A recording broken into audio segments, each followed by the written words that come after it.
शरद गोविंद राव पवार एक वरिष्ठ भारतीय राजनेता जो नेशनलिस्ट कांग्रेस पार्टी के संस्थापक हैं, अध्यक्ष हैं।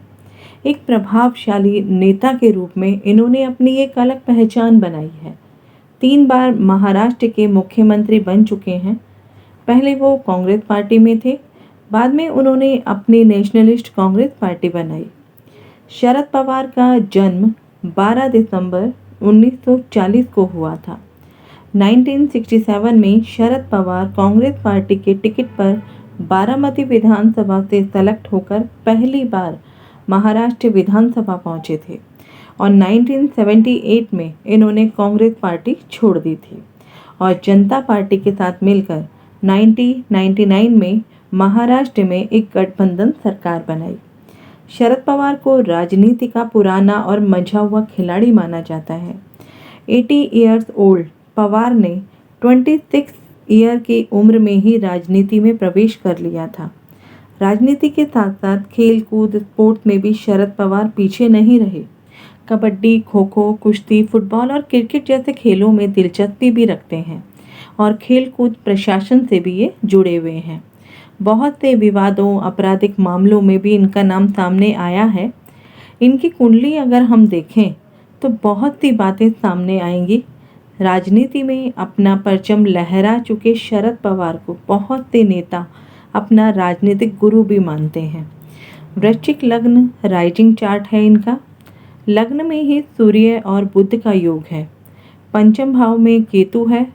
छठे भाव में 3 ग्रह हैं, चंद्रमा, वक्री गुरु और वक्री शनि मेष राशि में। एकादश भाव में राहु है। द्वादश भाव में तुला राशि में शुक्र और मंगल है। इनकी कुंडली में एक खास बात है कि शनि नीच का होते हुए भी राजयोग दे रहा है इनको। छठे भाव में नीच का शनि है मेष राशि में, जो पंचमेश और नवमेश गुरु और चंद्रमा के साथ है। दोनों त्रिकोणों के स्वामी साथ हैं। इसके अलावा शनि खुद भी 4th लॉर्ड है, केंद्र का स्वामी है। उस पर मंगल का एस्पेक्ट है जो उसका राशि स्वामी है और स्वराशि शुक्र जो उसका उच्च राशि का स्वामी है। तो यहाँ शनि का नीच भंग हो जाता है, तो ये शरद पवार को राजयोग भी दे रहा है। वर्ष 2000 से 2019 तक इनको शनि की महादशा मिली। इस शनि ने इनको प्रसिद्धि दिलाई, एक शानदार पब्लिक इमेज इनको दिलाई। लेकिन वृश्चिक लग्न के लिए शनि फंक्शनल मैलेफिक भी होता है, तो कुछ ना कुछ परेशानी भी इनको देगा। छठे भाव का शनि है। छठा भाव हम जानते हैं बीमारी का भाव है, तो इस समय इनको बीमारी भी देगा। 2004 में शनि में बुध की दशा में इनको माउथ कैंसर का सामना करना पड़ा। शनि और बुध दोनों एक दूसरे से षडाष्टक हैं, तो परेशानी, हेल्थ इश्यूज, अनवांटेड चीज़ें लाइफ में ज़रूर देंगे। 99 में इन्होंने नेशनलिस्ट कांग्रेस पार्टी की स्थापना की। उस समय इनकी गुरु में राहु की दशा चल रही थी। गुरु राहु भी कुंडली में एक दूसरे से षडाष्टक की स्थिति में है और ये छिद्र दशा भी होती है। इनकी एनसीपी पार्टी कांग्रेस के साथ गठबंधन में स्टेट असेंबली इलेक्शन जीत गई और इनका ये साथ 99 से 2014 तक रहा, यानी शनि में राहु की दशा तक। 2004 में इनको हेल्थ इश्यूज से गुजरना पड़ा। हालांकि इनको ये माउथ कैंसर 2002 में शनि के ही अंतर में हो गया था। ऐसे में एक सवाल सामने आता है कि एनसीपी सुप्रीमो शरद पवार जो अब 80 इयर्स के हैं, तो उनका स्वास्थ्य और उनकी राजनीतिक जो कैरियर है, उनकी जो पार्टी है एनसीपी, उसका क्या भविष्य होगा, जो इन दिनों महाराष्ट्र की राजनीति में विवादों में भी फंसी हुई है। अभी इनकी बुध की दशा में बुध का ही अंतर है, जो जुलाई 2021 तक रहने वाला है। मरकरी भी स्कॉर्पियो लग्न के लिए फंक्शनल मैलेफिक होता है। इनकी कुंडली में बुध अपने शत्रु मंगल की वृश्चिक राशि में है, जो चंद्रमा से और मंगल से दोनों से ही 2, 12 और 6, 8 की स्थिति में है, जो बहुत अच्छी अवस्था नहीं है। नवांश में भी बुध पर मंगल और शनि दोनों का ही एस्पेक्ट है, वहाँ भी स्थिति बहुत अच्छी नहीं है। तो स्वास्थ्य को देखते हुए और उनकी पार्टी को देखते हुए ये समय बहुत अच्छा नहीं है।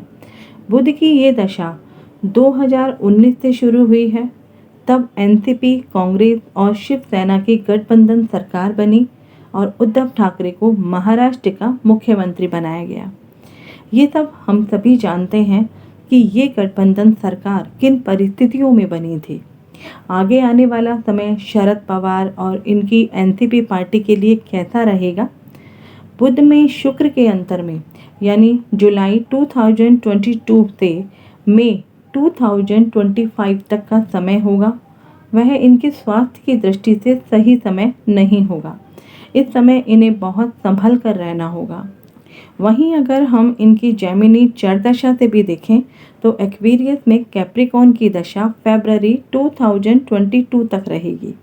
उसके बाद कैप्रिकॉर्न की दशा स्टार्ट हो जाएगी, तो ये दशा भी उनके लिए फेवरेबल नहीं होगी।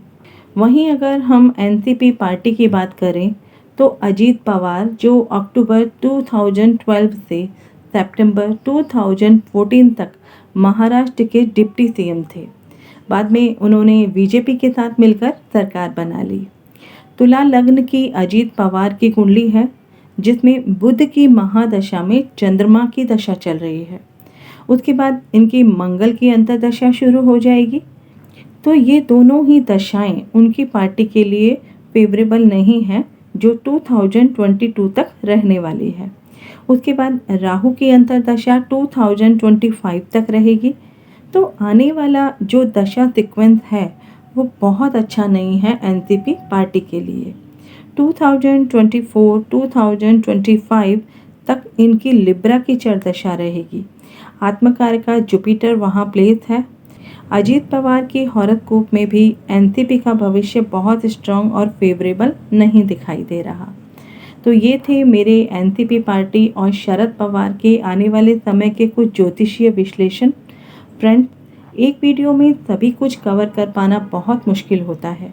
फिर किसी अगली वीडियो में इस पर डिटेल में और चर्चा करेंगे।